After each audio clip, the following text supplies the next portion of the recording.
Bir milleti asimile etmenin en etkili yolu onun dilini unutturmak ve alfabesini değişmektir. Çarlık Rusyası'nın ve ardından Sovyetler Birliği'nin Türklere uyguladığı çok kültürlü tek dil ve tek devlet anlayışıyla Türkçe hor görüldü. Rusça yüceltilerek bir üstünlük dili haline getirildi. 1926 yılında Bakü'de 1. Türkoloji Kongresi toplandı. Bu kongre Sovyetler Birliği sınırları içindeki tüm Türk halklarının ortak alfabeye geçmesi, kültürel birlikteliğin ilk büyük hamlesi olarak tarihe geçti. Türkler artık aynı dili konuşacak, aynı harflerle yazacaktı. Ama olmadı. Sovyet rejimi Türk dillerini parçaladı. Türkleri birbirine yabancılaştırdı. Aradan neredeyse bir asır geçti. Bugün yeniden ortak bir alfabe, ortak bir dil zemini konuşuluyor. 100 yıl önce atılan o cesur adımın karşılığı ancak şimdi, teknoloji çağında, kültürel uyanışla birlikte hayata geçebiliyor. Detaylara geçmeden önce lütfen GZT'nin YouTube kanalına abone olmayı, videolarımızı beğenmeyi ve çevrenizle paylaşmayı unutmayın.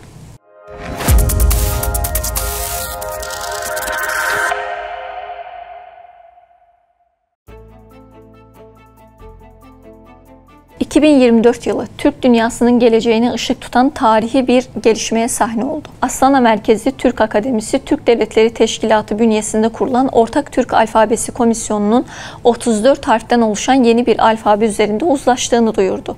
Bilim insanlarının 1991'den bu yana üzerinde çalıştığı Latin tabanlı Ortak Türk Alfabesi projesi yeniden masaya yatırıldı. Eksiklikler tamamlandı.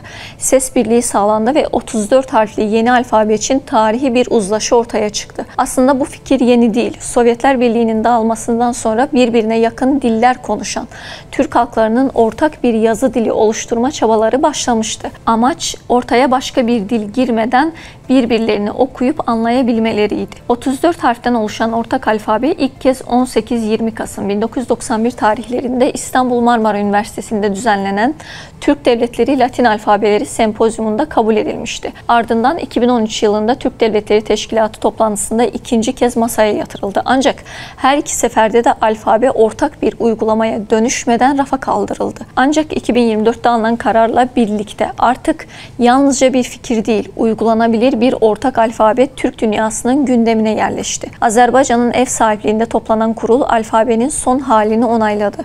Böylece ortak alfabe fikri ilk kez bu kadar net ve somut bir karara kavuşmuş oldu. Ortak Türk alfabesi fikri 1926'da Bakü'de düzenlenen 1. Türkoloji Kurultayı'na kadar uzanır. Kurultay sadece Latin harflerine geçişi değil, bütün Türk halklarını ortak bir Latin alfabesinde birleştirmeyi hedefliyordu. Sovyetler Birliği'ne bağlı Türk topluluklarının temsilcileri bu fikre büyük ölçüde destek verdi.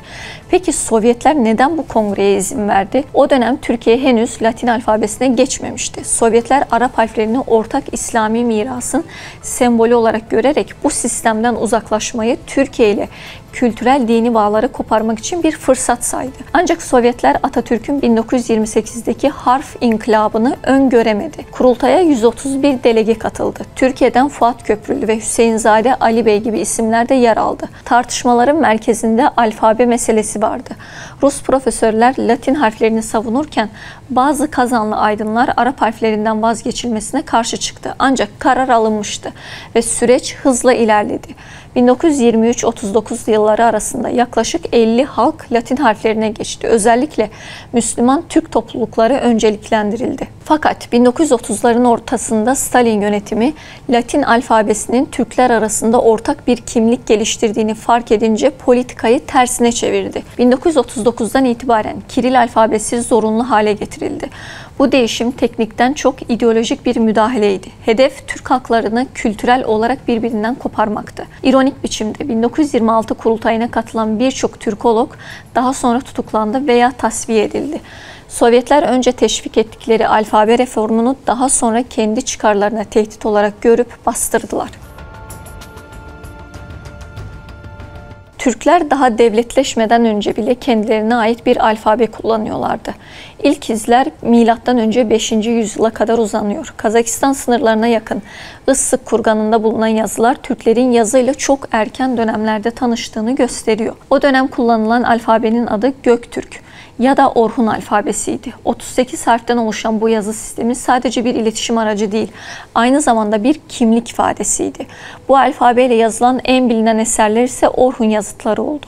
Vezir Tonyukuk, Bilge Kağan ve Kültigi'nin adlarının geçtiği bu taş anıtlar hem ilk yazılı Türk metinleri hem de Türk adının geçtiği ilk belgelerdi. Zaman ilerledi, siyasi koşullar değişti. 9. yüzyıldan sonra Türkler kısa süreliğine Sokt kökenli Uygur alfabesini kullandı. Ardından İslamiyet'in etkisiyle Arap alfabesi yaygınlaştı. Bu geçiş sadece yazıyı değil, kültürü ve düşünce yapısını da değiştirdi.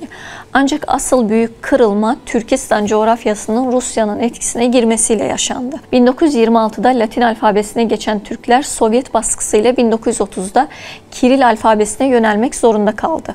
Bu değişiklik alfabe üzerinden Türk kimliğine müdahale anlamına geliyordu.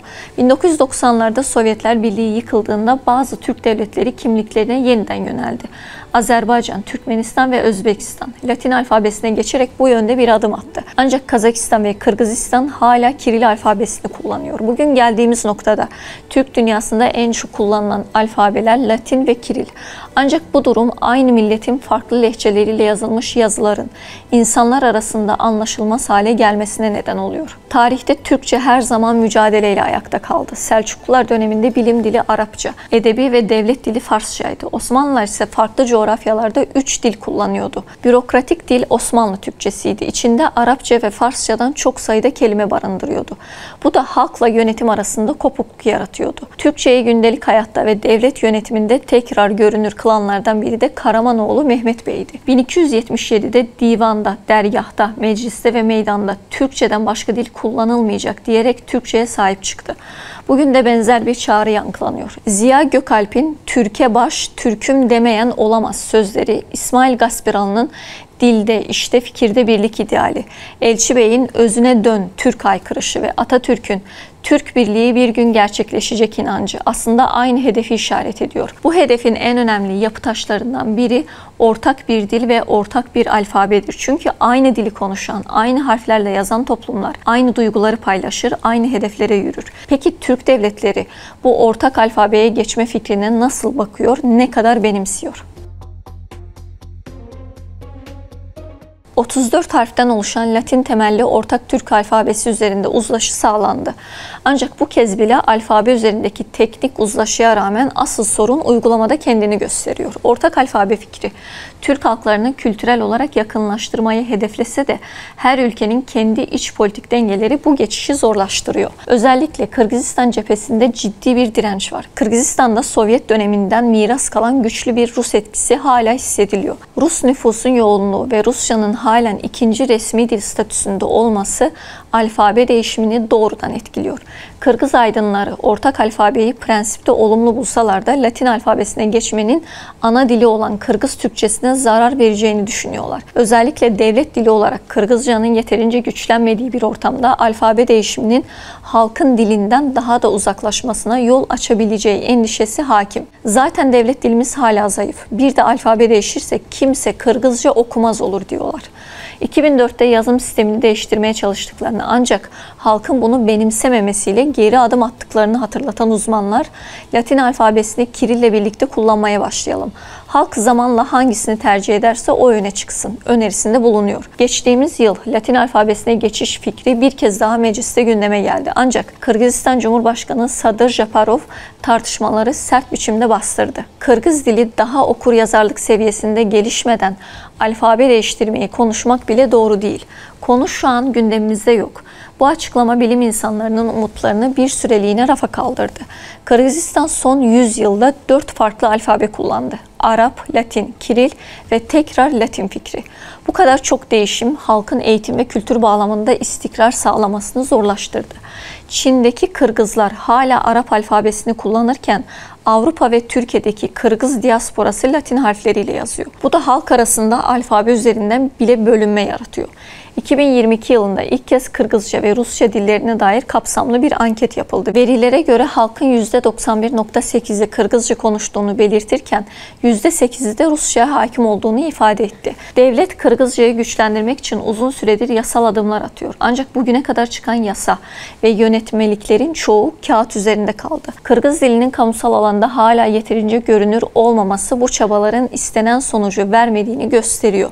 Öte yandan ülkede hala Rusya'da güçlü bir konumda. 2000 yılından bu yana Rusça, Kırgızistan Anayasası'nda resmi dil statüsüne sahip. Parlamento oturumlarında zaman zaman Rusça konuşan yetkililere eleştiriler yöneltilse de bu tepkiler daha çok bireysel açıklamalarla sınırlı kalıyor. Devlet Başkanı Japarov ise Rusya'ya yönelik siyasi tartışmaları doğru bulmadığını ve Rus dilinin korunması gerektiğini birçok kez açıkça dile getirdi. Peki halk Rusya'ya neden bu kadar bağlı? Her şeyden önce Kırgızistan'dan 1 milyondan fazla kişi Rusya'da çalışıyor. Göçmen işçilerin çoğu Rusçayı iyi bildikleri için iş bulma şansları daha yüksek. Eğitimdeki tablo da bu eğilimi destekliyor. Ülkede Kırgızca eğitim veren 1369 okul bulunurken sadece Rusça eğitim veren okul sayısı 264. Kırgızca ve Rusça karma eğitim veren okul sayısı ise 520. Son 12 yılda Rusça eğitim veren okul sayısı artarken Kırgızca eğitim veren okul sayısında azalma yaşandı. 2023'te ise Rusya ile Kırgızistan arasında 9 yeni Rus okulunun inşa edilmesi için anlaşma imzalandı. Tüm bu veriler gösteriyor ki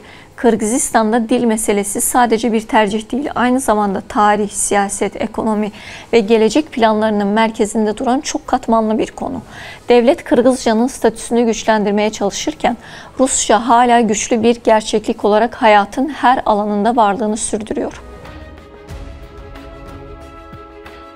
Kazakistan'da devletin resmi dili Kazakça. 2021 nüfus sayımı da bunu doğrular nitelikte. Halkın %80'i Kazakça konuşabildiğini söylüyor. Ancak bu verinin derinine inince farklı bir tablo çıkıyor. 20 milyonluk ülkede insanlar Kazakça bildiğini söylüyor ama bu bilme hali sadece kulaktan dolma ya da temel seviyede kalıyor. Akıcı şekilde konuşanların sayısı azalıyor. Yazabilenler ise daha da az. Bunu Türkiye ile kıyaslarsak tablo daha da netleşiyor. Türkiye'de yaklaşık 85 milyon insan yaşıyor ve çok büyük kısmı Türkçeyi hem konuşabiliyor hem de yazabiliyor. Günlük hayatta, eğitimde, resmi belgelerde, sosyal medyada, kısacası hayatın her alanında Türkçe kullanılıyor. Yani Türkçe sadece resmi değil, aynı zamanda yaşayan, nefes alan bir dil. Oysa Kazakistan'da durum farklı. Dil halkın kalbinde olsa da günlük yaşamda yeterince yer bulamıyor. Özellikle gençler arasında Rusçanın hakimiyeti sürüyor. İnsanlar iş bulmak, eğitimde başarılı olmak, bilgiye ulaşmak için hala Rusya'ya yöneliyor. Bu da Kazakçanın toplum içindeki konumunu zayıflatıyor. Üstelik ülke nüfusunun önemli bir kısmını oluşturan Rus diasporası yaklaşık 2,8 milyon kişi hala sosyal, kültürel ve eğitim alanlarında etkili konumda. Anayasaya göre Rusça resmi dil statüsüne sahip ve Kazakça ile birlikte devlet kurumlarında eşit şekilde kullanılabiliyor. Ancak uygulamada birçok alanda Rusçanın hakimiyeti sürüyor. Üniversite müfredatlarında, hukuki belgelerde, hatta bilimsel yayınlarda bile ilk Cumhurbaşkanı Nursultan Nazarbayev'in 2012'de gündeme getirdiği Latin alfabesine geçiş yalnızca teknik bir dönüşüm değil, aynı zamanda zihinsel bir kopuştu. 2017'de kabul edilen alfabe standardı ile 2025'e kadar geçiş tamamlanacaktı. Ancak bu süreç beklenenden yavaş ilerledi. 2023'e kadar nüfusun %20'sinin yeni alfabeyi kullanabilir hale gelmesi bekleniyordu. Ancak bu hedef tutturulamadı. Hala Latin alfabesinin nihai biçimi netleşmiş değil. Rusçanın hala bu denli baskın olması, Kiril alfabesinin kurumsal bellekte yerleşik olması bu geçişi daha da zorlaştırıyor. Üstelik dil reformlarına dair toplumsal sahiplenme de zayıf. Latin harfli Kazakça kitaplar, materyaller ve öğretim araçları yetersiz. Kazakça üretebilen bilimsel ve yaratıcı bir sınıf henüz oluşmuş değil. Bu da dili yaşatmanın ötesinde geleceğe taşımanın önünde ciddi bir engel. Tüm bu veriler ve gelişmeler Kazakistan'ın ortak Türk alfabesi projesine neden mesafeli yaklaştığını açıklıyor. Bir yandan Kazakçayı güçlendirmeye çabaları sürüyor ama diğer yandan Rusçanın gölgesi her alanda hissediliyor. Ortak Türk alfabesi ise Kazakistan için hala bir hedef değil, uzak bir olasılık. Çünkü bu hedefe ulaşmak için önce kendi dilini özgürce yazıp konuşabilen, düşünebilen ve üretebilen bir toplum yapısına ulaşmak gerekiyor ve o yol alfabeden çok daha fazlasını gerektiriyor. Özbekistan bağımsızlığın hemen ardından Latin alfabesine geçiş kararı alarak Sovyet mirasını geride bırakma niyeti ortaya koydu. 1993'te başlayan bu süreç planladığı gibi ilerlemedi. Hedeflenen tarihler sürekli ötelenirken toplum iki yazı sistemi arasında sıkışıp kaldı. Eğitim sisteminde Latin harfleri kullanılsa da klasik eserler ve kamu belgeleri hala Kiril alfabesiyle dolaşımda. Bu durum gençleri tarihi belleğinden uzaklaştırıyor. Yaşlı kuşaksa yeni harflerle iletişim kurmakta zorlanıyor. Özbekistan'ın resmi belgelerinde Latin alfabesi vurgusu net olsa da Rusçanın kamusal hayattaki etkisi sürüyor. Rusya'nın yürüttüğü yumuşak güç projeleri Özbekistan'daki Rusça öğretimini destekliyor. Binlerce öğrenci Rusya'daki üniversitelerde eğitim alıyor. Rusçanın bu kadar yaygın kullanımı Kiril alfabesinde görünür kılmaya devam ediyor. Özbekistan Latin alfabesi üzerinden ortak bir Türk kimliğine adım atmak isterken Rusçanın gölgesinden henüz tam olarak çıkabilmiş değil. Türkmenistan ise farklı bir yol seçti. 1990'larda uygulamaya konan sert Türkmenleştirme politikası ile birlikte ülke hızlı bir Latin alfabesi reformuna gitti. Kiril alfabesi neredeyse tamamen terk edildi. Ancak bu geçiş beraberinde pek çok sorunu getirdi. Yaşlı kuşak yeni alfabeye alışmakta zorlandı. Kuşaklar arası dil uçurumu derinleşti. Latin alfabesiyle basılmış materyal sayısı sınırlı kaldığı için kültürel bir kopuş yaşandı. Kiril alfabesiyle yazılmış geçmiş miras yeni kuşaklar için adeta görünmez hale geldi. Türkmenistan alfabe reformunu daha bir ulusal kimlik inşa etmek için kullandı. Rusya'ya dair neredeyse tüm yayınlar yasaklandı. Rus azınlık büyük ölçüde göç etti. Fakat bu yaklaşım ortak Türk alfabesi fikrine zemin hazırlamadı. Aksine alfabe reformu ulusal sınırlar içinde kaldı. Bölgesel bir entegrasyon hedefinden çok içe kapanmayı amaçladı. Kısacası Türkmenistan ve Özbekistan'ın deneyimi tarihi travmalar, kültürel yönelimler ve jeopolitik dengelerle şekillendi. O zaman şu soruyu soralım.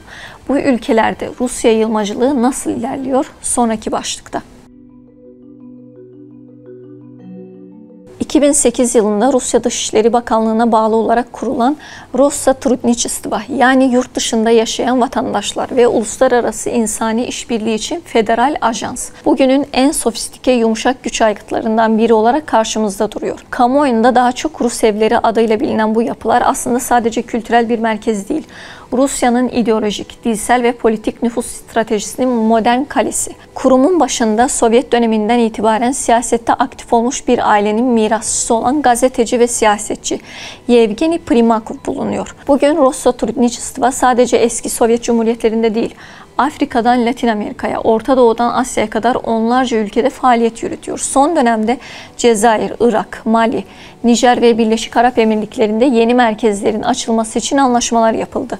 Bolivya, Burkina Faso, Sudan ve Tayland gibi ülkeler de bu listeye eklenmiş durumda. Kurumun başkanı Primakov'a göre Hindistan, Endonezya, Senegal ve Kolombiya gibi ülkelerle de görüşmeler sürüyor. Amaç net.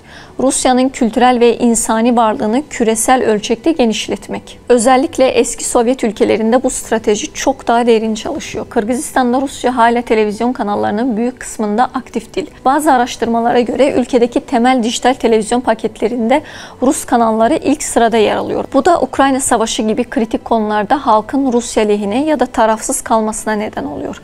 Çünkü bilgiye erişim Rusya tarafından filtreleniyor. Kazakistan'da ise Kasım 2023'te Sputnik24.tv isimli bir Rus kanalı lisanssız yayın yaptığı için yasaklandı. Ancak bu siyasi bir karar olarak değil, teknik bir mevzuat ihlali olarak sunuldu. Benzer şekilde Kremlin çizgisinde yayın yapan Lenta.ru, TASS, RIA Novosti, Vedomosti, Gazeta.ru gibi platformlar hala geniş izleyici kitlesine sahip. Tüm bu faaliyetler bir tercih olarak sunulsa da aslında eski Sovyet coğrafyasında yaşayan halkların zihinlerinde hala bir merkez otorite olarak Moskova'nın kalmasını sağlıyor. Özellikle Türk dünyasında bu durum daha da dikkat çekici. Çünkü Rusya'nın hakimiyeti Türk lehçeleri arasında olması gereken iletişimi engelliyor. Ortak Türk alfabesi gibi girişimler gündeme gelse de Rusya'nın yıllar boyunca kurduğu bu ağdan kurtulmak kolay değil. Bunun canlı bir örneği Ankara'da yaşandı. Rus evi Ukrayna'daki savaş tüm vahşetiyle devam ederken başkentte Kızıl Ordu Korosu'nu sahneye çıkardı.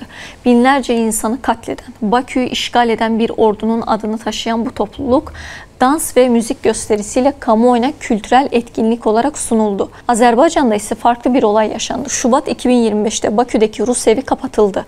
Gerekçe kurumun ülkede tüzel kişiliğe sahip olmaması ve ulusal mevzuatın ciddi şekilde ihlal edilmesiydi. Azerbaycan Dışişleri Bakanlığı 3 Şubat'ta Rus tarafına resmi bir nota gönderdi. Ardından Rus evinin tabelaları indirildi. Ofis tamamen boşaltıldı. Bu Moskova'nın kültürel diye sunduğu ancak siyasi etkiler yaratan faaliyetlerine verilen net bir cevaptı. Sonuç olarak Rossottrudnichestvo sadece bir kültür ajansı değil. Bu kurum Rusya'nın modern dönemdeki en güçlü yumuşak güç araçlarından biri ve özellikle dil üzerinden kurulan bu hakimiyet Türk dünyasının gerçek bir birlik oluşturmasının önünde hala büyük bir engel. Rusya bunu asırlardır çok iyi yapıyor. Önce ortak dili bölüyor, sonra kendi dilini birleştirici unsur olarak sunuyor. Bugün Alfabe birliği konuşulsa da zihinlerdeki bölünmeyi aşmak zaman alacak. Çünkü mesele yalnızca alfabe değil, mesele kimliği kimin inşa ettiği. Latin tabanlı ortak bir yazı sistemine geçme konusu gündemde. Ancak bu süreçte göz ardı edilen bir gerçek var. Rusya Federasyonu sınırları içinde yaşayan milyonlarca Türk halen Kiril alfabesiyle yaşıyor ve kendi ana dillerinde eğitim bile alamıyor. Başkurtlar, Altaylar, Tuvalar, Hakaslar, Karaçay-Balkarlar, Nogaylar, Kumuklar, Çuvaşlar, Saha Türkleri. Bugün Rusya toprakları içinde yaşayan bu topluluklar tarih boyunca Türk dil ailesinin önemli lehçelerini ve kültürel kodlarını taşımış halklar. Ancak Sovyetler sonrası dönemde bile bu topluluklar ana dilleriyle eğitim görmek bir yana Kiril alfabesine mahkum edilerek kendi kültürel varlıklarından uzaklaştırıldı. 2002 yılında çıkarılan Devlet Dili Yasası Rusya'daki tüm yazılı eğitim ve resmi kullanımı Kiril alfabesiyle sınırlandırdı. Böylece Latin alfabesine geçiş kararları da uygulanmaz hale geldi. Bugün Rusya'da 14 ile 15 milyon arası Türk nüfusu yaşıyor. Ancak bu sayı resmi olmayan kaynaklara göre çok daha yüksek. Bu geniş nüfusun ortak Türk alfabesi çalışmalarının dışında kalması, Türk dünyasının kültürel ve yazılı birliğinde büyük bir boşluk yaratıyor. Bağımsız Türk Cumhuriyetleri Latin tabanlı ortak alfabeye geçerken Rusya'daki Türk halklarının bu süreçten dışlanması gelecekte bir kez daha bölünmüş bir Türk coğrafyası anlamına gelebilir. Dil yalnızca bir iletişim aracı değil, aynı zamanda kültürel belleğin taşıyıcısı, kimliğin teminatıdır. Bugün dillerini sadece evde konuşan, eğitimde ve resmi alanda kullanamayan bu topluluklar giderek asimilasyona daha açık hale geliyor. Elbette bu tablo karamsar görünebilir ancak her kopuşun önüne geçmenin yolu Türklük bilincini diri tutmak ve hiçbir Türk halkını yalnız bırakmamaktan geçer. Bugün Kiril alfabesiyle yazıyor olsalar da gönülleriyle, kimlikleriyle ve tarihleriyle Türk dünyasının ayrılmaz birer parçası olan bu halklar için yapılacak her adım sadece dil değil, bir gelecek meselesidir. Eğer Türklüğümüzü yeniden ortak bir gönül diliyle inşa edebilirsek, alfabe değil, sınırlar bile bizi ayıramaz. Türk dünyası tarih boyunca dilde, fikirde, işte birlik şiarlarını bayrak edinmiş olsa da bugün bu birliğin en temel bileşeni olan alfabe ve eğitim dili coğrafyadan coğrafyaya keskin farklılıklar gösteriyor. Doğu Türkistan'daki Uygurlar hala Arap harfli Uygur alfabesini kullanıyor. Bu durum Uygur Türkçesinin diğer Türk lehçeleriyle olan etkileşimini zorlaştırıyor. Doğu Türkistan'da Uygur Türkçesi uzun yıllar boyunca bölgesel okullarda sınırlı ölçüde varlığını sürdürebildi. Ancak Çin hükümeti özellikle 2017'den bu yana Çince eğitim reformu adı altında Uygurcanın okul müfredatından neredeyse tamamen çıkarılmasını sağladı. Anaokulundan üniversiteye kadar her düzeyde eğitim dili olarak yalnızca Mandarin Çincesi kullanılmaya başlandı. Uygur Türkçesi ise yalnızca evlerde, gündelik hayatın belli sınırlarında varlığını sürdürebiliyor. Ancak bu durum dilin bilimsel üretimden ve teknik terminolojiden kopmasına yol açıyor. Bir başka ifadeyle dil küçülüyor, basitleşiyor, hatta içeriğinden arındırılıyor. Bugün Uygur çocukları kendi dilinde değil, asimilasyonu dayatan bir dille eğitim alıyor. Bu da yalnızca bireysel değil, toplumsal hafızanın kuşaklar arasında kopmasına neden oluyor. Benzer bir tablo İran'daki Azerbaycan Türkleri için de geçerli. Yaklaşık 40 milyonluk nüfusa sahip olan bu topluluk, ülkenin en büyük etnik gruplarından biri olmasına rağmen ana dilde eğitim hakkı anayasal olarak tanımıyor. İran İslam Cumhuriyeti Farsçayı tek resmi dil olarak kabul ediyor ve eğitim sistemi yalnızca bu dili temel alıyor. Azerbaycan Türkçesi yalnızca ev ortamlarında veya sosyal çevrede varlığını sürdürebiliyor. Bu da uzun vadede Azerbaycan Türkçesinin zengin sözcük dağarcığını, deyimlerini, atasözlerini, tarihi köklerini kaybetmesine ve yerini sade, sınırlı bir argoya bırakmasına neden olabilir. Her iki örnek de açıkça gösteriyor ki bir dil sadece evde konuşularak korunamaz. Dilin yaşaması aynı zamanda onunla düşünmenin, yazmanın, tartışmanın, öğretmenin mümkün olmasıyla mümkündür. Bir dil bilim üretemezse, kendi hukukunu yazamazsa, mühendislik eğitimi veremezse, gelecek nesiller için yalnızca folklorik bir kalıntıya dönüşür. Bugün Türk Devletleri Teşkilatı başta olmak üzere birçok yapı ortak Türk alfabesi, tarih müfredatı ve kültürel projeler üzerinde çalışıyor. Ancak bu projelerin Çin ve İran tarafından tutsak edilen Türk halklarını kapsamadığı gerçeği göz ardı edilemez. Bu halkların sesi olunmazsa Türk dünyasının ortak gelecek vizyonu eksik kalacak. Ortak Türk alfabesi fikri yaklaşık bir asır önce Türk dünyasının farklı coğrafyalarında yaşayan aydınlar arasında büyük bir heyecanla doğmuştu. 1926'da Bakü'de düzenlenen 1. Türkoloji Kongresi bu vizyonun en somut adımıydı. Ancak Sovyetler Birliği'nin dağılmadan önceki dönemde uyguladığı izole etme politikası bu birliği daha o dönemde boğdu. Her Türk halkına ayrı alfabeler verildi. Ortak edebi miras ve dilsel iletişim adeta bilinçli şekilde kesintiye uğratıldı. Bugün hala bu kopukluğun sonuçlarıyla karşı karşıyayız. Bağımsız Türk Cumhuriyetleri olan Kazakistan, Kırgızistan, Özbekistan, Türkmenistan ve Azerbaycan gibi ülkeler Latin alfabesine geçiş yönünde ciddi adımlar attı. Lakin Türk dünyası sadece bu 5 devletten ibaret değil. Rusya Federasyonu'nda 15 milyondan fazla Türk kökenli insan hala Kiril alfabesiyle eğitim görüyor ve Rusça başat bir rol oynamaya devam ediyor. Uygurlar eğitim dili olarak Çince'nin dışına çıkamıyor. 40 milyona yakın bir Türk nüfusu İran'da Farsça eğitim görüyor. Tüm bu parçalanmış tablo Türk dünyasında birliğin önündeki en büyük engelin dilsel kopukluk olduğunu açıkça gösteriyor. Her coğrafyada başka bir alfabe ve başka bir kimlik baskısı var. Latin, Kiril, Arap ve Fars harfleriyle yazan ama aynı kökten gelen, aynı kültürel kodları taşıyan halklar birbirlerini anlayamaz, yazdığını okuyamaz hale geliyor. Ortak Türk alfabesi bu nedenle yalnızca bir yazı reformu değil, ortak hafızanın yeniden kurulması anlamına geliyor. Alfabe birliği ortak yayınlar, medya platformları, dijital içerikler ve eğitim materyalleriyle desteklenmedikçe yalnızca teknik bir değişiklik olarak kalacaktır. Türk'ün Türk'ü anlayamadığı bir coğrafya yarattılar. Tüm bu engellere ve tarih boyunca üzerimize kurulan oyunlara rağmen eğer biz dilimize, kimliğimize ve atalarımızdan miras kalan o kadim bağlara sahip çıkarsak ortak Türk alfabesi artık bir hayal değil, ulaşılabilir bir hakikat olur. Yeter ki dünyanın dört bir yanına yayılmış her bir Türk'ün yüreği Türklüğün o kutlu sesiyle çarpsın. Bizim adımız Türk'tür. Biz Alper Tunga'nın destanlarını yazan, Tonyukuk'un taşlara kazıdığı bilgelikle yürüyen bir milletiz. Ne kadar bölünsek de aynı göğün altındayız. Ne kadar farklı konuşsak da aynı tarihin çocuklarıyız. Ve işte bu yüzden ortak alfabe Türk milletinin geleceğidir. Biz yazmaya başlarsak tarih yeniden Türkçe yazılır. GZT'nin YouTube kanalına abone olmayı, videolarımızı beğenmeyi ve çevrenizle paylaşmayı unutmayın.